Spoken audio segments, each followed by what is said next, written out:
I spent 5 years believing that patience was a kind of currency, that if I just kept my head down, worked harder than anyone else, stayed late, answered emails at midnight, and fixed every problem nobody else wanted to touch, eventually someone would notice.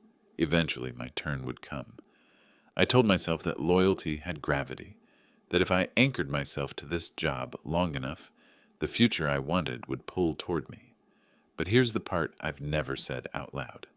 I was terrified of being average, terrified that if I didn't over-deliver constantly, someone would wake up one morning and realize I wasn't worth keeping. So I became the guy who kept everything running. When a deadline slipped, I caught it. When a presentation fell apart, I rebuilt it. When a client got cold feet at the last minute, I was the one who called, soothed, negotiated, saved the account. And every time my boss, Daniel, would put a hand on my shoulder and say something like, "You're indispensable, you know that?" He said it gently, the way someone might compliment a dog that always comes when called. I mistook it for mentorship, guidance, investment. 5 years of that. 5 years of watching people with louder voices get spotlighted for things I quietly fixed in the background. 5 years of being the guy everyone relied on but nobody promoted. Still, I believed. Or maybe I just needed to believe. Then one Tuesday morning, my calendar pinged. Performance review. Daniel's office. 10 a.m. I remember the exact moment I saw it, because something inside me pulled tight. A mix of relief and nerves and hope so sharp it almost hurt. This was it. This was finally it. I walked into his office wearing my best shirt, the one that still held a crease if you looked at it from the right angle. Daniel sat behind his desk, smiling like he'd been practicing that expression all morning. The blinds were half closed, cutting the sunlight into these thin, pale lines that fell across his face. For some reason, that detail stuck with me. "Close the door," he said softly. I did, and when I sat down, I already felt the words forming in my throat. The thank you, the I won't let you down, the I've been waiting for this. But Daniel folded his hands, breathed out slowly, and said, "I'm not sure you're ready for the promotion." The words didn't fall. They sliced. I blinked, waiting for the rest of the sentence, the explanation, the context, the but. "Here's what we can do."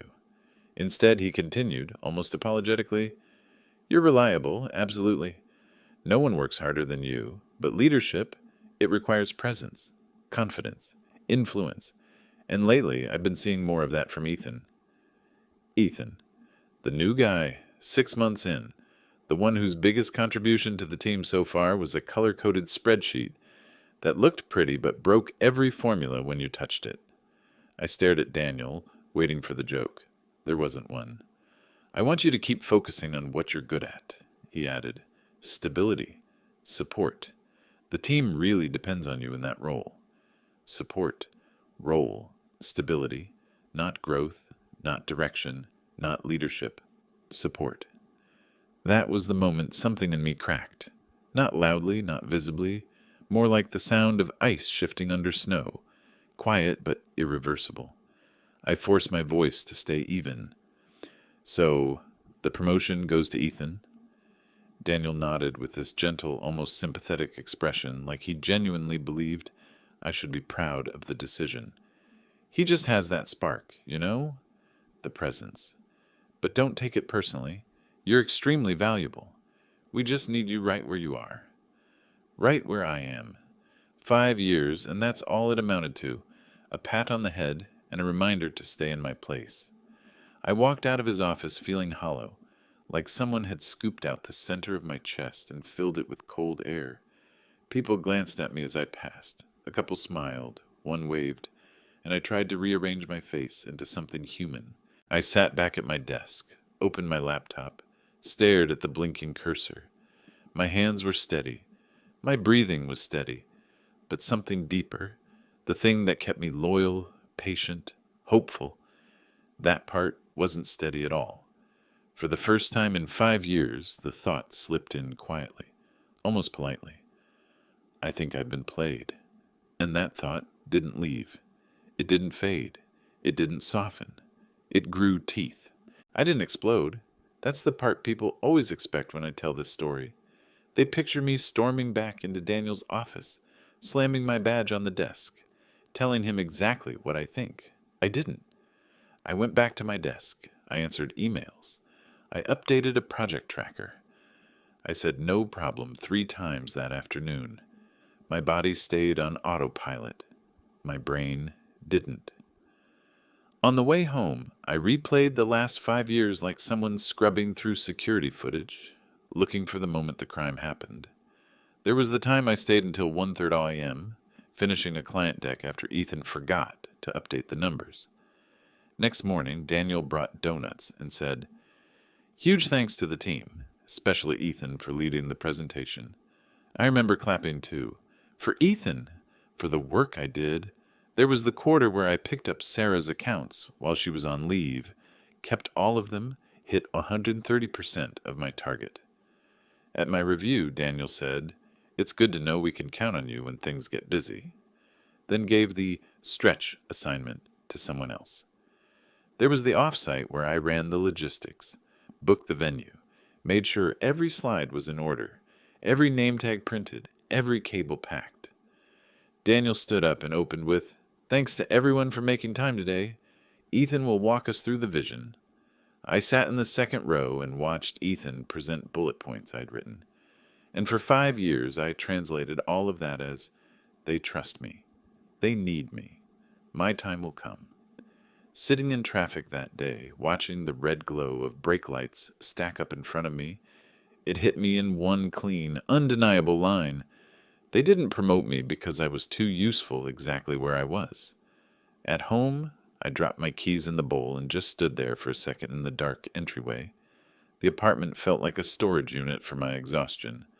Laptop bag in the same spot, shoes, the hoodie on the back of the chair, 5 years of a later hanging in the air. I didn't turn on the TV. I opened my laptop. I went through my emails first. Search by subject line, by client name, by urgent, by sorry for the late notice. It was like digging through layers of sediment. The deeper I went, the clearer the pattern became. My forecasts, sent to Daniel weeks before projects went sideways. My slide decks, forwarded to Ethan with, "Use this as a base." My late night, "We might miss this deadline unless," messages answered with, "Appreciate the hustle." No changes, just appreciation. Then I checked our project management tool, task assignments, timestamps, comment threads. My name sat on every red-flagged, high-risk, "We can't drop this item." Ethan's name floated near buzzwords: vision, strategy, client-facing narrative. It wasn't that he did nothing. He showed up. He talked well in meetings, had that confident, shoulders-back posture Daniel loved. But behind every win on his dashboard, there was a trail of my fingerprints. By midnight, I had a folder on my desktop, labeled "For Later." Inside, PDFs, screenshots, exported task logs. I didn't know what I was going to do with it yet. I just knew I wasn't going to keep pretending I imagined all this. The next morning at work, something had shifted. Not outside. Outside, everything looked the same. Daniel walked in with his stainless steel mug. People joked by the coffee machine. Ethan laughed too loudly at something unfunny. The shift was internal. I started watching. Daniel stopped by my desk. "Hey, appreciate you taking the feedback yesterday," he said. "I know it's not easy to hear." I looked up at him. "You were clear," I said. "I heard you." He smiled like we'd shared a moment of personal growth. "Good. I'm counting on you to help Ethan get up to speed on the Q4 rollout. You know the guts of it better than anyone." There it was, the translation. We gave him the title. You keep doing the work. For the first time, instead of automatically saying "sure thing," I let the silence sit for a second. Then I said, "I'll document what he needs. I won't be fixing his mistakes." It was a small sentence, quiet. Daniel blinked. That wasn't the script he expected. "We're a team," he reminded me. "Exactly," I answered. "So if he's leading, he should own his part." He didn't argue. He just gave that tight managerial smile and walked away. But the look in his eyes said it all. This was inconvenient. The test started almost immediately. 3 days later, at 4:47 p.m. on a Friday, Ethan appeared at my desk, laptop in hand. That half-panicked, half-entitled look some people get when they assume their emergency is automatically your problem. "Hey, man," he said, lowering his voice like we were in on something together. "Quick favor, the client deck for Monday. Some of the numbers aren't matching with finance's sheet. Can you take a look?" In the past, I would have sighed internally, smiled externally, and said, "Yeah, send it over. I'll fix it tonight." Instead, I swiveled my chair to face him fully. "Have you checked the data source?" I asked. He hesitated. I pulled what Daniel sent last quarter and just updated the top-line figures, but something's weird with the charts, and... "So the base is wrong," I said. "You should grab the latest from finance, not last quarter's." "Right, but I thought you might..." He gestured vaguely at my screen. Be faster at cleaning it up." I could feel my old reflex kick in, the urge to just solve it, to avoid Monday being a mess, to prevent Daniel from standing at the front of the room with broken charts behind him. But I saw the whole pattern now. I saw exactly where this path led. I fix it, Ethan presents it, Daniel praises him for pulling it together. "No," I said. "Just that." Ethan blinked. "Sorry?" "No, I'm not staying late to fix a deck you didn't build properly. You have time. It's Friday. Talk to finance. Rebuild it right. If you run into something specific, ask me a question. But I'm not your safety net." There was a flicker of annoyance under his bro expression. "Okay, man. No need to be weird about it." "I'm not being weird," I replied, calm. "I'm being clear." He walked away, and that was the first small, sharp satisfaction I'd felt in that office in a long time. Not revenge, not power. Just the feeling of not abandoning myself for someone else's convenience. Monday came. The client meeting started. And, surprise, one of Ethan's charts glitched mid-slide. Numbers misaligned, categories duplicated, title wrong. The client's CFO frowned. "This doesn't look right," she said. Daniel turned his head slightly, the way he always did when he was about to look for someone to throw under the bus. His eyes scanned the table, landed on me for a fraction of a second, then on Ethan. "Let's circle back with updated figures after this," Daniel said smoothly. "We'll send a corrected deck this afternoon." It wasn't the disaster it could have been. No meltdown, no shouting, just a bump, but it was enough for the first crack to show. After the meeting, Daniel closed his office door with Ethan inside. Voices didn't get loud, but the tension came through the glass like static. When Ethan left, his jaw was tight. He didn't come to my desk that day. He didn't ask me for help. On the surface, life went on. But in my head, something fundamental had changed. I wasn't their insurance policy anymore. I kept collecting things, not obsessively, just methodically. Email chains where I'd warned about risks, files I'd built, early drafts I'd written that later came out of someone else's mouth. I stopped relying on memory and started relying on timestamps. And the more I documented, the more obvious it became that this wasn't a couple of unlucky situations. It was a system. A system where my work was the scaffolding behind other people's promotions. The anger stayed low like a pilot light. It didn't blow up, but it stopped going out. I didn't know it yet, but that quiet decision to stop saving everyone was the first domino. I didn't plan revenge. That's the truth. I wasn't standing in front of a mirror practicing a speech or imagining Daniel's face when everything finally fell apart. I just wanted to stop being the person everyone quietly relied on while pretending not to notice. But companies like ours run on one thing more than money: people who keep things from breaking. And when someone like that stops holding up the walls, the cracks show fast. It started with the Q4 rollout, the one Daniel insisted Ethan should own, because leadership is a stage, not a task list. Fine. Let him own it. 3 weeks in, the warning signs were obvious.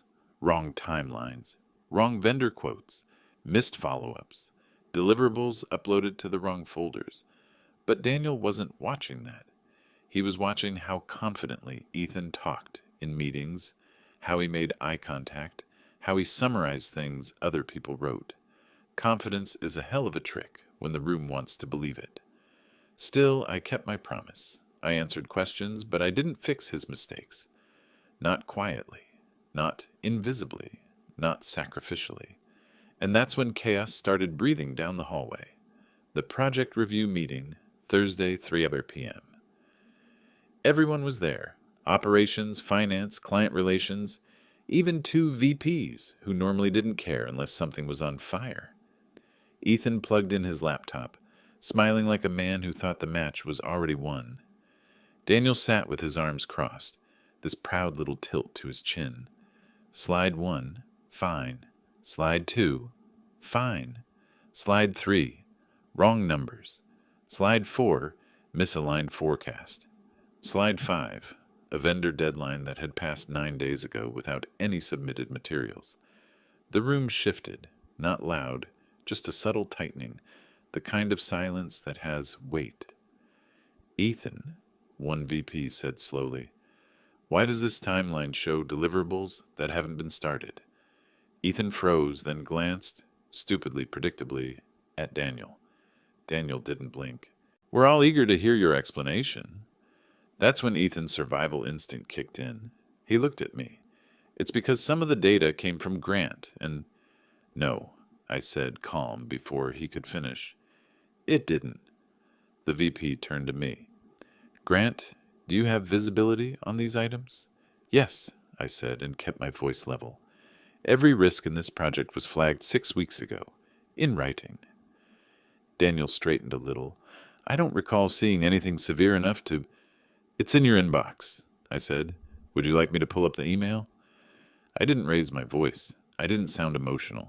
I just sounded sure. That was the first microsecond where the room sensed something was about to snap. Let's stay on track, Daniel said quickly. The point is...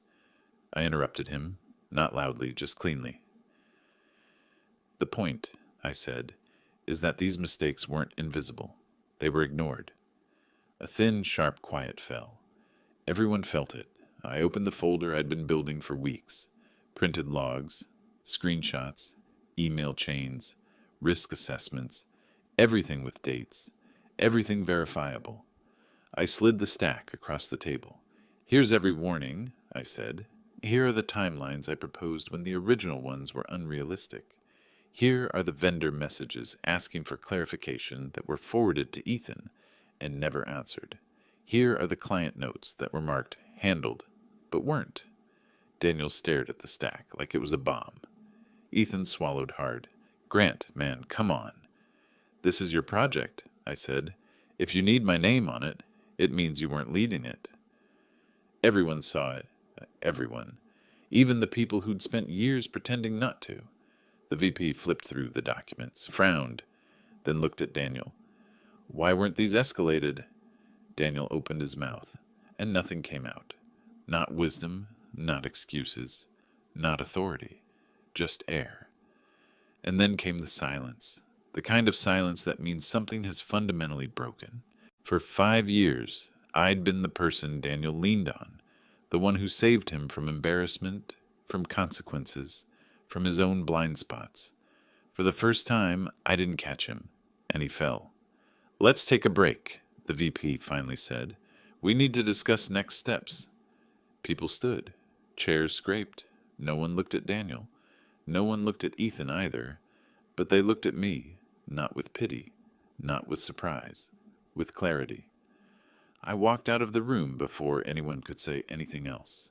Not dramatically. Just steadily.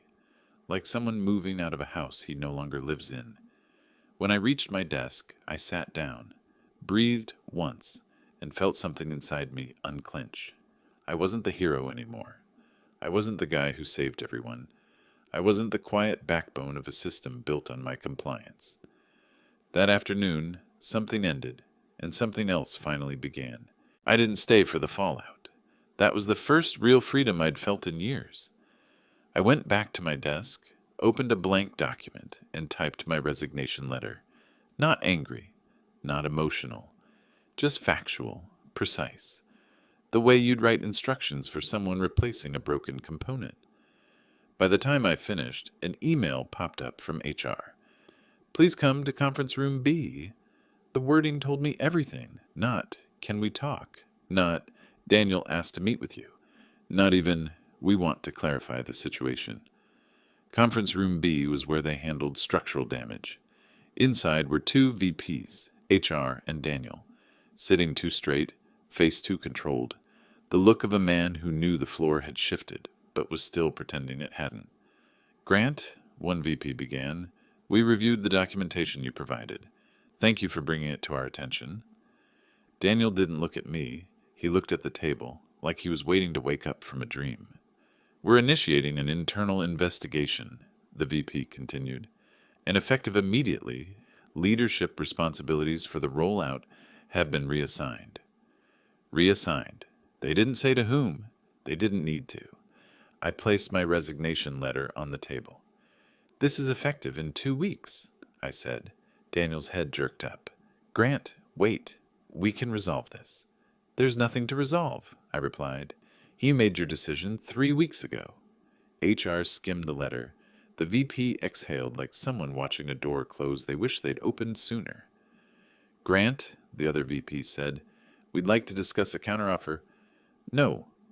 I didn't raise my voice. I didn't need to. I looked over at Daniel, the man who spent years calling me indispensable, while making sure I never outgrew the spot he kept me in. He opened his mouth like he wanted to explain something. Maybe justify, maybe apologize, maybe salvage his own pride. I didn't give him the space. I'm not going to build something new on top of something that was rotten, I said. The room went still. Even HR stopped typing. I stood up, nodded politely, and walked out. No fanfare, no drama, just a man done carrying a weight that was never his. The next 48 hours were ridiculous. 3 calls from HR, 2 from a VP, 1 long email from Daniel that read like he'd asked ChatGPT to write regret. I ignored all of it. On Friday morning, I met with a competitor who had reached out to me 6 weeks earlier, back when I'd still been loyal to the sinking ship. They offered me more than the promotion I'd been denied. More money, more responsibility, more trust. They didn't need proof of my work. They already had references, clients who'd asked for me by name, vendors who preferred working with me, partners who assumed I was already in leadership. The only thing they asked was, can you start in 2 weeks, or do you need more time? Time. The one thing my old company took endlessly and gave nothing back. I can start, I said. My final day was quiet. People came by my desk one by one. Not the loud ones. Not the ones who climb ranks by talking over others. The real workers. The ones who'd seen everything, understood everything, and said nothing because they were surviving it too. One said, wish I had your guts. Another said, we all knew they were using you. We just didn't think you'd ever leave. A third whispered, tell me where you land. If they have openings, I'm next. I didn't say anything poetic. I just nodded, shook hands, cleaned out my drawer. When I walked out the front doors for the last time, it felt like my spine straightened an inch on its own. Not triumph, not revenge, just alignment, like I was finally standing in my own shape. 1 week into my new job, I sat in a corner office with a view of the river. My name on the door. My ideas listened to without being borrowed. My work credited to me, not translated through someone else's voice. On my second day, my new manager stopped by and said, we hired you because you lead, even when no one gives you the title. Here you'll have the title too. That night, I went home, made dinner, sat on my couch, and felt still. No buzzing anxiety. No waiting to be noticed. No fear of disappointing someone who didn't value me. Just quiet.